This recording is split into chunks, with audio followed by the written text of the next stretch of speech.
नमस्कार। इस वक्त मैं ऐसे पीड़ित परिवार के बीच में हूँ जो 6/7/2023 को बदलापुर भलुआए के बगल में एक सेंट जेवियर्स कॉलेज है, उसके बगल में एक प्राइवेट रूम था। वहाँ पर अंकित अपने मित्र के साथ वहाँ रहता था, डी फार्मा की तैयारी कर रहा था। फिलहाल उसकी मौत हो चुकी है। एक उनके भाई हैं, सबसे छोटा भाई था जिनका नाम अंकित था, जो इस दुनिया में अब नहीं रहा। ये उनकी माँ है, ये उनके भाई। यहाँ कुछ लोग हैं, मैं उनसे पूछने की जानकारी लूँगा क्या है मामला। लेकिन इन लोगों का आरोप है कि उसको मारा गया। जानकारी लेते हैं कहाँ कहाँ दौड़े हैं। फिलहाल ये थाने पे गए बदलापुर में, वहाँ इनकी कार्रवाई नहीं हुई। उसके बाद ये एसपी साहब के यहाँ गए। एसपी साहब ने तुरंत आदेश किया कि जांच होनी चाहिए, जो उचित है कार्रवाई होनी चाहिए। लेकिन अभी तक इनको कहीं से कोई न्याय नहीं मिली, ना कोई मुकदमा दर्ज हुआ। जानने का प्रयास करते हैं अभी तक क्या कार्रवाई हुई और क्या चाहते हैं ये लोग, आखिर क्यों किसी के ऊपर आरोप लगा रहे हैं हत्या का। क्या नाम है आपका? हाँ जी, मेरा नाम आशीष यादव है। आशीष यादव जी, ये बताइए क्या मामला है, क्यों आरोप लगा रहे हैं किसी के ऊपर? सर, इसलिए हम आरोप लगा रहे हैं कि मेरे भाई की पहला नंबर बॉडी नहीं देखी गई। हम लोग 6 जुलाई को जब 9:30 बजे फ़ोन आया शशि कुमार का, तो हम लोग वहाँ पे पहुँचे, बदलापुर पहुँचने वाले ही थे। तभी से उनकी बॉडी उठा ली गई और थाने पे आए तो एसओ साहब ने बोला चलिए थाने पे। जब थाने पे आए तो वहाँ पे भी बॉडी नहीं मिली, थाने पर भी। फिर बोले लगभग 12 बज रहा था, 12 बजे बोले आप घर जाइए, आपको बॉडी कल दिखाई जाएगी। तो हम लोग जब कल सुबह पहुँचे और 2 बच्चों को सदर भेज दिए तो वहाँ पे भी बॉडी नहीं थी। डायरेक्ट पोस्टमार्टम के लिए बॉडी भेज दी गई थी। और सदर एसओ साहब ने बोला कि आप पंचनामा कर दीजिए, पंचनामा करने के बाद तभी आपकी बॉडी दिखाई जाएगी। तो हम लोग ज़बरदस्ती जिस तरह से उनका बिहेवियर था कि ज़बरदस्ती पंचनामा कराएं। और पापा तो साइन नहीं किए, लेकिन हम लोग किए थे क्योंकि हमारा भाई था। फिर हम लोग जब लगभग से 12 बजे पहुँचे और 2 बजे डॉक्टर का आने का वहाँ पे पोस्टमार्टम में टाइम है, लेकिन वहाँ पे डॉक्टर आए 4:30 बजे। और जब 4:30 बजे आए तो भाई को हमारे अच्छे से देखने भी नहीं दिए कि हाँ कैसी उसकी बॉडी है, क्या नहीं लगा है, कहाँ पे घाव लगा है। और फिर जल्दी में पोस्टमार्टम कर दिए और फिर हम लोग आए, अपना 100 जलाएँ। तो फिर उसके बाद 8 तारीख को जब पापा 7 तारीख को जब पापा 7 को जब शाम को फ़ोन किए पापा, तो बोले कि आप कहाँ ये एसओ साहब के पास कि हम कल आएंगे शनिचर को। तो बोले नहीं, शनिवार को मत आइए, रविवार को आइए। तो जब रविवार को गए तो बोले कि आपका मुकदमा नहीं लिखा जाएगा। जो 2 गिरफ्तार हुए थे, एक शशि कुमार था और उसके मौसी का लड़का एक नीरज था, रीठी का था, उनको भी छोड़ दिए और बोले कि आपका मुकदमा नहीं होगा, जब आपकी सारी रिपोर्ट आ जाएगी तब होगा। लेकिन अभी तक ना सीडीआर का कुछ पता है, ना पोस्टमार्टम रिपोर्ट का कुछ पता है। और आज तो लगभग 9 दिन हो गए, लेकिन अभी तक इसका कोई जवाब नहीं आया। और एसपी साहब के पास गए थे पापा, तो एसपी साहब ने 3 दिन के लिए बोला था कि एसओ साहब की पूरी जानकारी देने के लिए, लेकिन फिर भी वो अभी तक कोई कार्रवाई नहीं हुई। तो आज बताइए अंकित बदलापुर में क्या काम करता था, वहाँ रहता कब से था? बदलापुर में वो 16 तारीख को जा रहा था सुल्तानपुर, पर उसके शशि कुमार दोस्त ने उसको बुला लिया बदलापुर रहने के लिए।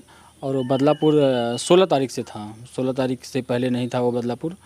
और ये घटना हो गई 6 तारीख को, 6 जुलाई को, वो 16 को गया था। 16 जून को वहाँ से 16 जून से वहाँ रहता था जी, अरे 6 जुलाई ये घटना घट गई। जी, उसका डी फार्मा का पेपर था, वही देने गया था। बोला कि मैं सुल्तानपुर जा रहा हूँ भैया, लेकिन वो उसको बुला लिया तो डर के नाते या किसके नाते, किस कारण के नाते वो बताया नहीं, हाँ मैं यहाँ पे हूँ। लेकिन जब भी बात होती थी तो बोल रहा था कि भैया मैं ठीक हूँ।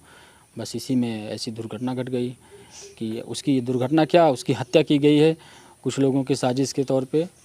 और अच्छा, कोई किसी को क्यों मारेगा? एक दोस्त अपने दोस्त को क्यों मारेगा? सर, इसमें क्या है, एक रीज़न है कि दोस्त को क्यों मारेगा, अब ये तो मुझे नहीं पता है। इसकी जानकारी हम एसओ साहब को बोल रहे थे कि आप जानकारी लीजिए। हमें इसे अगर किसी को फांसी लगती तो अगर ऊपर लटका होता, लेकिन हमें उस हालात में मिला कि उसका टेबल टूटा था, जिस फ़ोटो में देखने को मिला। हम तो लोग बॉडी देख नहीं पाए थे, फ़ोटो में टेबल टूटा था और ब्लड पूरा आया था, गले में गमछा घुमाया गया था 1-2 बार, यही सब है। तो आपको क्या लग रहा है, अंकित फांसी लगाया है कि उसकी हत्या की गई है? नहीं, उसकी हत्या की गई है। फांसी लगाता तो ऊपर रहता वो, और फांसी लगाता अपने हाथ से तो फांसी लगाएगा नहीं, क्योंकि फांसी लगाने पे यू और वी किस्म का होता है, लेकिन वहाँ पे ऐसा कुछ नहीं था। तो अपने अगर आप तस्वीर दिखाएंगे चैनल के माध्यम से तो उसमें देखने वाले को समझ में आ जाएगा कि हत्या ही है कि फांसी है। कितने लोगों पर आप आरोप लगा रहे हैं? हम लगा रहे हैं, एक रूम मालिक है जो हमें पहले नहीं बताया, और एक शशि कुमार है, और 2 लोग पुरानी रंजिश थी गढ़ा सैनी के हैं, एक अमोद है और एक शैलेश है। ये 4-5 लोग हैं जो ये घटना को अंजाम दिए हैं। 4 लोग। जैसे आप बता रहे हैं कि जिसके ऊपर आरोप लगा रहे हैं, क्या वो लोग साथ में वहाँ पहुँचे थे? देखिए, हम नहीं देखे थे साथ में पहुँचे थे कि नहीं पहुँचे थे, क्योंकि हम दुर्घटना जब अपनी भाई की बॉडी नहीं देख पाए तो हम कैसे देख लेंगे कि साथ में पहुँचे थे कि नहीं पहुँचे थे। आपके भाई से बातचीत होती थी बीच में, क्या हालचाल होती थी? कुछ सब ठीक था, सबसे बात करता था, वो हमेशा हंसते हुए बात करता था। ऐसा कुछ नहीं था कि कोई टेंशन था उसको, कोई प्रॉब्लम थी। उसका 12 तारीख का परीक्षा भी था। कई लोगों से, मौसी वौसी और भाई वही से बात किया तो बोला कि हम परीक्षा दे देंगे, आएंगे जल्दी ही, और फिर उसके बाद उसकी हत्या कर दी गई। आप लोग यही चाहते हैं कि जांच उस पर बैठे? हम लोग यही चाहते हैं कि उसको न्याय मिले, जो दोषी है, ये लोग दोषी हैं तो उनको सज़ा मिले। आपके कहने से तो कोई दोषी थोड़ी हो जाएगा जब तक जांच नहीं होगी। नहीं, अगर ये लोग दोषी नहीं हैं तो ये लोग भाग क्यों रहे हैं? और अगर ये लोग दोषी नहीं हैं तो हमें बताना चाहिए। अगर ये दोस्त हैं तो दोस्त के नाते बताना चाहिए, परिवार को बताना चाहिए। भाई मेरा कब का ख़त्म हुआ है, ये घर से निकले हैं, सुबह बोल रहे हैं कि हम 4 बजे घर से निकले हैं, और घर से निकलने में बदलापुर में कितना समय लगेगा पहुंचने में, और 9:38 पे हमारे पास कॉल कर रहे हैं और इस तरह बता रहे हैं कि जैसे कुछ हुआ ही नहीं हो।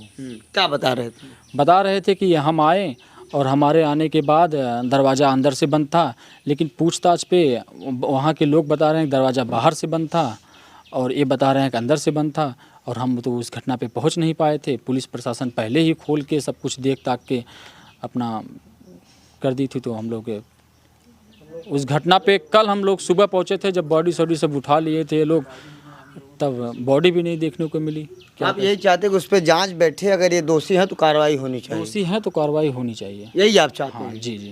तो आप किसी को फंसाना नहीं चाहते हैं? नहीं, हम क्यों फंसाना चाहेंगे किसी को, लेकिन हमारे अनुसार ये दोषी हैं, हमारे अनुसार ये दोषी हैं, क्योंकि इनका बिहेवियर और इन लोगों का जो गांव में बस बातचीत चर्चे चलते हैं, उनसे पता चलता है कि ये दोषी हैं। जी जी। आप उनके बड़े भाई हैं? जी, हम उनके बड़े भाई आशीष यादव हैं, हमारे छोटे भाई मृतक अंकित यादव थे। ठीक, ये बताइए माता जी, अंकित से बातचीत हो रही थी? हाँ भैया, क्या होती थी बातचीत? अंकित गाँव में हम बहुत भले भाई, हमें भी दे परेशान जीन हो, हम बहुत कह दे भाई मम्मी पेपर दे ले भाई, तब आओ तब जा अम्मा ही है भैया। हमारे 4 तारीख का हमसे फोन करें, कहे मम्मी परेशान जीन हो, हम आओ। हम बहुत कह दे सही अपने दोस्त के लगे, ये बताए ना कि हम इनके लगे है, कहे मम्मी अपने दोस्त के लगे है, बहुत कह दे सही, ये हमसे बताओ या फोन जब करें, और कुछ न कहे मम्मी हम इधर टेंशन जीन ला, बहुत कह दे सही है। आप लोग हर जगह दौड़े, अभी आपकी कोई कार्रवाई नहीं हुई? कुछ नहीं कर रहे हमारे भाई के चेहरा तक नहीं हमसे भी देखे पाए कि हमारे भाई कैसन पाए, उनके पाए कह दें झिल्ली में, हमारा बदलापुर वाला पुलिस झिल्ली में पाए कह दें भैया कमरे बॉडी भी खराब है, चेहरा भी खराब है, कुछ हमसे भी पहचान ही नहीं पाए। अंकित ऐसा कभी कोई बात आपको बताया नहीं कि कहीं कोई डिस्टर्ब कर रहा है, कहीं कोई बात हो रही है कुछ लेकर, कभी कुछ? नहीं भैया, हमसे कुछ नहीं बताया। तो अचानक क्यों उसके ऊपर बताया जा रहा प्रशासन द्वारा कि फांसी लगाया था? वहाँ के साहब हम ना जाने कि कैसे मार भाई के मारे से मेरे भाई के का करे फांसी। हम ये चाहते कि जे हमारे लड़के करे हो ओकर कार्रवाई हो, ओकर सजा फांसी हो। हमारे लड़के काहे मारे, गलती करे हो तो हमें बताए होते, हम सब रहे देखी ताकि हमें काहे मरे भाई एक चेहरे हमें ना देखा है के ढंग मार भाई। अभी तक 9 दिन हो गया, आप लोग कोई कार्रवाई नहीं। आप क्या नाम है? सरिता। आप यहीं घर है आपका? हाँ, उनका चाची। उनका चाची। तो अंकित से कभी आपको कुछ बात ऐसा बताया हो, यूनिक लगी हो? कुछ नहीं, कुछ नहीं। वहाँ वही डी फार्मा की तैयारी कर रहे हैं? हाँ, वही तैयारी करत रहे, का मतलब से सब मार के खबर यहाँ दे 9:30 बजे, हम सब उनकर मुँह ना देखे। इतना जल्दी क्यों थी पुलिस को कि घाई घाई में जिस तरीके से बता रहे हैं यहाँ वहाँ कर दी? माँ उन्हें लोग के धोखेबाजी कुछ भी रहा हुए, का उनके सब संगे का बिगाड़े रहन का ना है नहीं, आप लोग यहाँ बैठे हैं, आप लोगों को क्या लगता है? अनर्गल करे हैं उनकर खाली हमें सब सजा चाहे बस। क्यों हमारे लड़के के वो नहीं मारे हैं, दूसरे क्यों नहीं मारे कहीं के यहाँ। शशि कहाँ का रहने वाला है? शशि घर कौलिया या बाटे है। घर पे है कि नहीं? नहीं, शशि घर पे नहीं है। उसका माई बाप विभाग रहे ना 4 दिन है, वो भी नहीं रहे ना आए ना क्यों ना आ रहा घरे। ये बताइए आप जैसे प्रशासन क्या बता रहा है आपको? प्रशासन क्या बता रहा है? प्रशासन का कुछ पता ही नहीं चल रहा है क्या बता रहे हैं, बस वही लीपा पोती। लेकिन अखबार में निकला था, प्रिंट मीडिया में भी आया था कि डी फार्मा का छात्र फांसी लगा के आत्महत्या की। सही गलत? ये गलत है। अगर फांसी लगाए हैं तो या चचो साहब उसका हमें सबूत दें फांसी लगाए हैं। फांसी किस तरह से लगती है हमें बताएं, कहाँ फांसी इस तरह से लगती है। अगर फांसी लगी होती तो हमें वीडियोग्राफिक दिखाएं ना, कि उस पर पूरा वीडियोग्राफिक दिखाएं किस तरह से उतारे हैं, फांसी लगी है, कहाँ से है, क्या नहीं है, हमें दिखाएं। सीसी कैमरा भी जब हम कॉलेज का देखने गए तो सीसी कैमरा पे भी फुटेज नहीं, गायब हो गई थी, फुटेज नहीं मिला। 11 बजे रात से मिल रहा है 6 को, 6 के पहले कोई फोटोज नहीं मिली। मतलब जो कैमरा का भी फोटो डिलीट कर दिया, फोटो हट गया, वीडियोग्राफी था सब डिलीट हो गया, सब खत्म कर दिया गया। तो हम ऐसे कैसे कह दें कि फांसी लगाया है? अब तो साफ साफ सीधा सीधा बातों से पता चल रहा है कि चचो साहब कुछ छुपा रहे हैं, दोषी को बचा रहे हैं। चैनल के माध्यम से एसपी साहब को क्या कहेंगे जो 3 दिन का समय मांगे थे? एसपी साहब को हम बस यही कहेंगे कि हमारे भाई को न्याय मिलना चाहिए बस। अगर ये चचो साहब भी कुछ छुपा रहे हैं, गलत कर रहे हैं तो उनके ऊपर कार्रवाई होनी चाहिए। अगर नहीं कर रहे हैं तो उनको एकदम साफ सुथरा अपना काम करिए बस। इस वक्त मैं मौजूद हूँ बक्सा थाना क्षेत्र के कौली ग्राम सभा में। 6 और 7 तारीख को एक मामला था। इनके भाई थे, सबसे छोटे थे, जिनका नाम अंकित था, उम्र 21 से 22 वर्ष, जो बदलापुर में रह के डी फार्मा की तैयारी कर रहे थे। इनका जो जिस तरीके से इन्होंने मुझे जानकारी दिया, फिर इसके बाद यहीं गांव का एक शशि सरोज है जो उनका मित्र था, वो भी बदलापुर में अपने कमरे पे बुलाया। वहाँ 16 जून से वहाँ रहते थे दोनों। उसके बाद 6 तारीख को इनको सूचना मिलती है कि इनके भाई की मौत हो चुकी है। जब एक घटना पे पहुँचते हैं तो वहाँ बॉडी पुलिस उठाकर पीएम हाउस भेज देती है। इनको बॉडी भी नहीं देखने को मिलता है। लेकिन जो बदलापुर के थाना प्रभारी हैं, मैं उनसे निवेदन करूँगा इस पीड़ित परिवार की भी बात सुने, क्या है पूरी मामला, उस घटना को बारीकी से जांच करे। वहाँ के जो सीओ हैं अशोक कुमार सिंह से भी मैं निवेदन करूंगा कि जिस तरीके से आप लगातार अपने कर्तव्यों का पालन करते हैं, गरीबों के बीच में जाते हैं, उसी तरह इस पीड़ित परिवार का भी आप तहरीर लें। और जिनको पहले आरोप लगा रहे हैं, मैं यह नहीं कह रहा हूँ कि आप मुकदमा दर्ज कर दिए, उन लोगों को आप हिरासत में लीजिए, कड़ाई से पूछताछ कीजिए। उसके बाद अगर सही है तो उनके ऊपर मुकदमा दर्ज करके उनको जेल भेजने का कार्य करें। फिलहाल हमारी रिपोर्ट आपको कैसी लगी कमेंट करके जरूर बताएं। जय हिंद।